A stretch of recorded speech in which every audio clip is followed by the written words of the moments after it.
Hi అండి, అందరూ ఎలా ఉన్నారు? రమ్యమైన చిన్న కథల నుంచి ఒక చిన్న కథను మీతో పంచుకోవడానికి మీ ముందుకు వచ్చేసాను. ఈరోజు మనం వినబోతున్న కథ ఏంటంటే మహిమ నిరీక్షణ. అయితే ఇంగర్మ్యాన్ అనే ఒక ప్లేస్ ఉంది. ఆ ప్లేస్లో బ్రిటిష్ వాళ్ళు వాళ్ళ ఆర్మీ ఫైట్ చేస్తున్నారనమాట. అలా ఆ సైన్యం తీవ్రంగా పోరాడుతున్న సమయంలో ఒక సైనికుడికి బలమైన బాంబు దెబ్బ తగిలింది.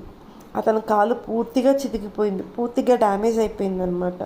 రక్తం ధారలాగా ప్రవహిస్తుంది అతని కాళ్ళ నుంచి, అతని శరీరం నుంచి. అయినా ఆ సైనికుడు తన చేతులను నేల మీద పెట్టి పూర్ణ బలంతో అతనుకున్న పూర్తి శక్తిని అంతటినీ పెట్టి ప్రాకుతూ తన గుడారంలోకి వచ్చారు. ఏదో ఒక దానికోసం ఆతృతతో చాలా వెతికారనమాట.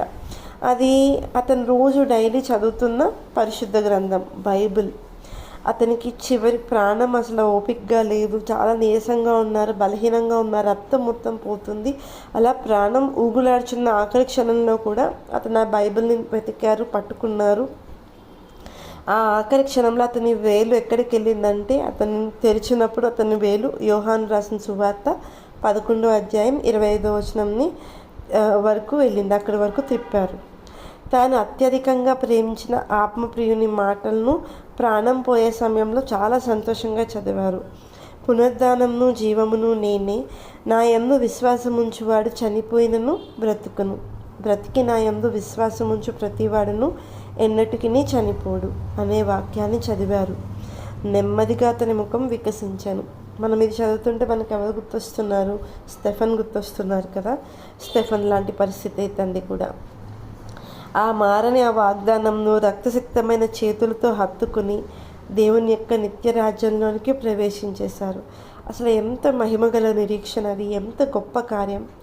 ఈ క్షయమైనది అక్షయతను ధరించుకున్నప్పుడు, ఈ మత్యమైనది అమర్త్యతను ధరించుకున్నప్పుడు విజయమందు మరణం మృంగివేయబడను అని రాయబడిన వాక్యం నెరవేరును. ఓ మరణమా, నీ విజయం ఎక్కడా? ఓ మరణమా, నీ ముళ్ళెక్కడా? మనం చదువుకుంటాం కదా 1 కొరింథీయులకు రాసిన గ్రంథము 15వ అధ్యాయం 54వ వచనంలో, యేసు మృతి పొంది తిరిగి లేచినని మనము నమ్మిన ఎడల అదే ప్రకారం యేసునందు నిద్రించిన వారిని దేవుడు ఆయనతో కూడా వెంట పెట్టుకుని వచ్చును. 1 తెస్సలోనికీయులకు రాసిన పత్రిక 4వ అధ్యాయం 14వ వచనం. ఎంత గొప్ప కథో కదండి, ఎంత గొప్ప విషయమో కదా, నిజంగా జరిగిన సంగతి. మహిమ నిరీక్షణ. అలాంటి నిరీక్షణ మనకు కూడా ఉందా?